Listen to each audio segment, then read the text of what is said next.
توی پیشنهاد نقش اول بازی توی فیلم سینمایی داشتی، 3 ماه هم تمرین کردی، بازیگر عوض شد. قطعا اون موقع خب آدم معروفی میشدم، اسم کارگردانش یادم نیست، به دلیل اینکه رفت از ایران، اصلا رفت تو اون شبکه‌های اون موقع جم و اینا بود. روز اول فیلم برداری بود، من بازی نداشتم، آفیش نبودم، یه جعبه شیرینی گرفتم، دیدم وقتی اومدم داخل یه جوری دارن بهم نگاه میکنن ولی کسی چیزی برای خودش نیاورد.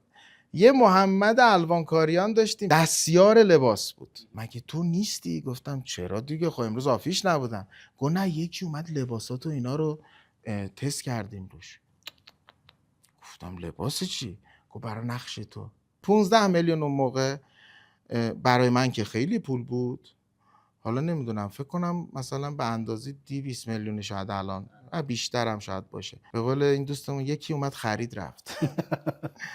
و من در حدی بودم که کرایه ماشین شیرینی که خریده بودم حتی اندازه کرایه نداشتم برگردم تا دفتر. تمام اون سهروردی رو بالا رفتم تا سید خندان و اشکم بند نمی اومد. خیلی عجیب بود. شاید اتفاقه باعث می شد که من بیام تو دید، ادامه مسیرم بد بشه ها. من الان تو این سن آن چیزی که خدا برایم خواسته رو بیشتر دوست دارم.